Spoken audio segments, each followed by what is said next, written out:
क्या आप जानते हैं पुराणों में राधा को श्री कृष्ण की आत्मा तो वहीं रुक्मणी जी को देह माना गया है। अगर राधा और रुक्मणी दोनों ही महालक्ष्मी जी का अंश थी तो श्री कृष्ण ने केवल रुक्मणी जी से ही विवाह क्यों किया? यह तो हम सब जानते ही हैं कि भगवान विष्णु बार बार पृथ्वी पर अवतार लेते रहते थे। इसी कारण से देवी लक्ष्मी के मन में भी यह इच्छा उत्पन्न हुई कि वह भी भगवान विष्णु के साथ पृथ्वी पर अवतार ले और उनकी संगनी बन उनके धर्म के कार्य में उनकी सहयोगी बने। जय श्री कृष्ण दोस्तों, स्वागत है आपका आपके अपने YouTube channel old time updates में। द्वापर युग में श्री लक्ष्मी जी ने रुक्मणी जी के रूप में विदर्भ देश के राजा भीष्मक के यहाँ उनकी पुत्री के रूप में जन्म लिया था। विदर्भ नरेश श्री कृष्ण के शत्रु थे।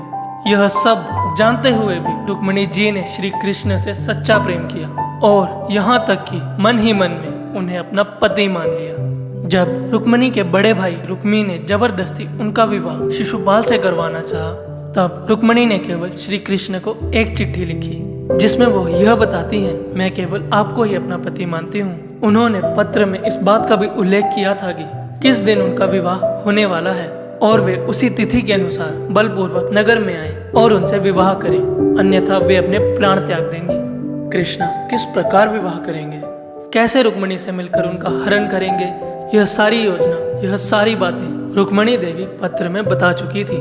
जब श्री कृष्ण को यह चिट्ठी मिलती है तब श्री कृष्ण उसी ब्राह्मण जिसके हाथों रुक्मणी जी ने चिट्ठी भेजी थी उनके साथ मिलकर श्री कृष्ण जाते हैं रुक्मणी जी का हरण करने के लिए। किंतु एक विशेष बात, रुक्मणी जी का पत्र पढ़ उनके प्रेम एवं प्राणों की रक्षा के लिए ही श्री कृष्ण ने रुक्मणी जी का हरण किया था। और वैसे भी श्री कृष्ण स्वयं भगवान थे, जिनका जन्म भी दिव्य था, जिनका नाम भी दिव्य था, उनका बोलना भी दिव्य था और उनका हंसना भी दिव्य था। वे मानवता के संसार में एक दिव्य स्वरूप थे। यह पृथ्वी भी उनकी थी और इस पृथ्वी का कण कण भी वही थे। तो हम तो कौन ही होते हैं जो श्री कृष्ण पर सवाल उठाएं और यह चयन करें कि जो श्री कृष्ण ने किया वो धर्म था या अधर्म। जिन्होंने स्वयं सारी सृष्टि को धर्म का ज्ञान दिया, उन्हीं के कार्यों को सही या गलत कहने वाले हम कौन होते हैं? अब बात करते हैं कि श्री कृष्ण ने राधा से विवाह क्यों नहीं किया। तो दोस्तों, इसका उत्तर है श्रीधामा के श्राप और अयान के पिछले जन्म के पुण्यों के कारण राधा जी को अयान से विवाह करना पड़ा था। अर्थात श्री कृष्ण और राधा का विवाह ना होना यह सब नियति का ही खेल था।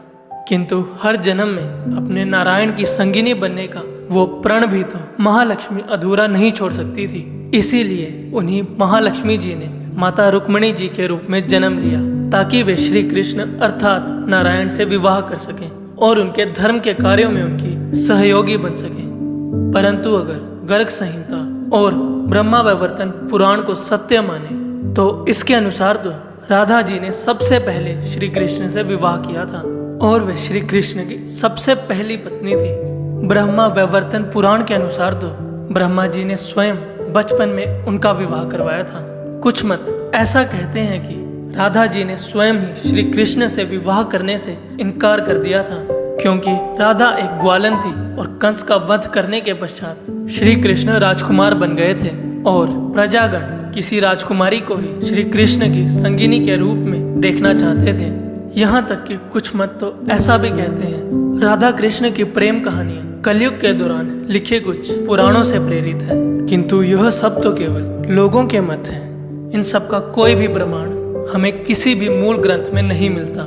इसीलिए भौतिक और आध्यात्मिक ग्रंथों में राधा और रुक्मणी दोनों को एक ही बताया गया है और तो और श्री कृष्ण के प्रेम को भी दोनों के प्रति ही सामान्य रूप से वर्णित किया गया है। इसीलिए रुक्मणी और राधा दोनों को एक माना जाए या दोनों को महालक्ष्मी जी का अवतार कहा जाए, इसमें कोई दो राय नहीं है। आज की वीडियो में बस इतना ही। अगर आज की वीडियो में बताई खास जानकारी पसंद आई होगी तो वीडियो को लाइक करें, शेयर करें और चैनल को सब्सक्राइब अवश्य करें।